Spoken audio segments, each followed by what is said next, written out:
Nosso estudo de hoje está no Evangelho de Mateus, capítulo 10, versículo 14. Jesus fala o seguinte: E se ninguém vos receber, nem escutar as vossas palavras saindo daquela casa ou cidade, sacudi o pó dos vossos pés.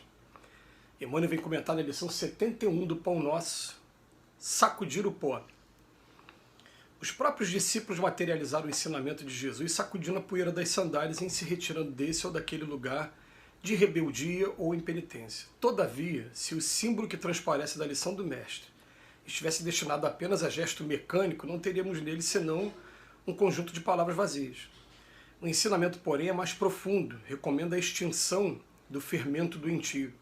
Sacudir o pó dos pés é a não conservar qualquer mágoa ou qualquer detrito nas bases da vida em face da ignorância e da perversidade que se manifestam no caminho de nossas experiências comuns. Normal é o desejo de confiar a outrem as sementes da verdade e do bem, entretanto, se somos recebidos pela hostilidade do meio a que nos dirigimos, não é razoável nos mantenhamos em longas observações e apontamentos que, ao invés de conduzir-nos à tarefa a êxito oportuno, estabelece sombras e dificuldades em torno de nós. Se alguém te não recebeu a boa vontade nem te percebeu a boa intenção, por que a perda de tempo em sentenças acusatórias? Tal atitude não soluciona os problemas espirituais. Ignoras acaso que o negador e o indiferente serão igualmente chamados pela morte do corpo à nossa pátria de origem? Encomenda-os a Jesus com amor e prossegue em linha reta buscando teus sagrados objetivos. Há muito por fazer na edificação espiritual do mundo e de ti mesmo. Sacode, pois, as más impressões e marcha alegremente. O texto de hoje é dos mais graves, dos mais sérios para a gente estar analisando, porque a gente começa a estudar o Evangelho de Jesus e vê lá o ide e pregai-vos. E tem pessoas que confundem realmente o pregai-vos com violentai a convicção religiosa, filosófica do outro. E uma coisa é absolutamente diferente, completamente diferente da outra. Ele vem falar aqui de uma passagem em que Jesus está recomendando que se ninguém receber, ninguém escutar as palavras, quando você sair daquela casa ou daquela cidade, sacudir o pó dos vossos pés. E é claro que não se trata de um gesto mecânico, de simplesmente olhar para a sandália, sacudir e deixar a sandália ali. Não é isso. Ele está querendo dizer o seguinte: não vamos perder tempo com pessoas que não estão preparadas para ouvir, seja por ignorância, seja pelo espírito de negação. A gente vive num planeta em que a diversidade religiosa é muito grande e pelo fato da carga muito grande nossa ainda de egoísmo, orgulho, vaidade, todos pretendem ter a verdade, a posse da verdade absoluta. Então as pessoas vivem a vida, enxergam a vida pelo ângulo em que eles se encontram e muitas vezes o ângulo que eles preferem o tempo todo estarem estacionados, porque vamos lembrar, é uma coisa muito interessante, né? Às vezes você quer apontar para uma pessoa aqui ou lá, mas ela não vai olhar além da ponta do dedo dela, porque ela só quer olhar a ponta do dedo dela. E você, com violência, definitivamente, você não vai convencer essa pessoa a enxergar um pouquinho além do limite do dedo dela. Não vai. Vai ser o ponto que ela se propôs, ela se predeterminando a fazer aquilo, e você não vai conseguir mudar dessa maneira. Agora, o que ele vem falar para a gente, as mensagens que vem falar na doutrina espírita para a gente? Ele fala assim, primeiro, não violenteis nenhuma convicção, nenhuma mente, não faça isso. Igual Jesus na época falava para os discípulos assim, não vade ter com gentios primeiro. Procurai primeiro os filhos da casa de Israel. Por quê? Porque eles estão mais preparados, eles foram preparados por Moisés, com a ideia do Deus único. A gentilidade era o quê? Era aqueles que não eram os judeus da época e que, na grande maioria, todo mundo ali politeísta, com culturas ainda de adoração, culturas ainda muito contrárias ao ideal. E quando Moisés, na verdade, ele trouxe a ideia do Deus único, então Jesus fala, vá primeiro nesses aqui. E a mesma coisa hoje, Allan Kardec, na doutrina espírita, fala pra gente, não vai violentar convicção nenhuma de ninguém. Agora, estejam preparados, porque naturalmente as pessoas vão começar a ficar curiosas e vão começar a querer saber sobre a vida espiritual, sobre como é que a alma procede quando desencarna, o que a gente vai encontrar do outro lado, como é que é a continuidade da vida, naturalmente.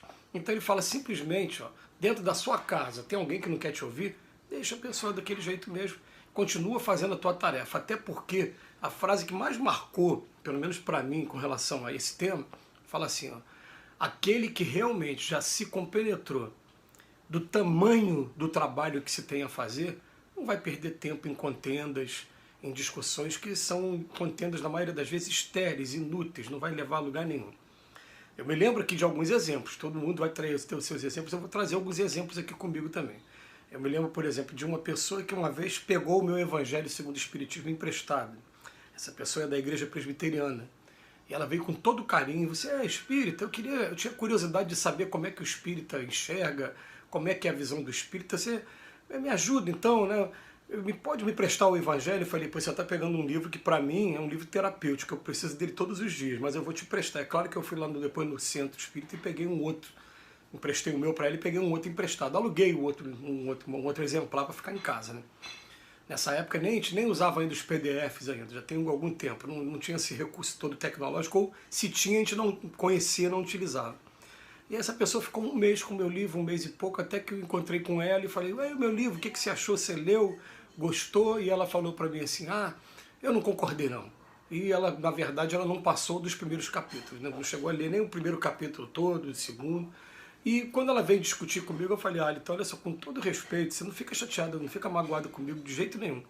Mas eu não vou conversar com você porque você não chegou a ler. Se você chega a ler, pelo menos daria pra gente, né, debater alguma coisa, mas eu não tenho intenção nenhuma de querer te convencer de nada. Aliás, tem alguns amigos até que em determinado momento eles ficam até incomodados, assim, porque os meus amigos mais próximos eles falam assim, pô, eu não sou de conversar sobre religião no meio dos meus amigos, eu definitivamente não sou. Só se eu estiver no meio em que todos sejam também da mesma religião ou que se proponham a estudar o Cristo. Mas quando eu estou no ambiente de música, ambiente de futebol, eu não falo definitivamente sobre religião.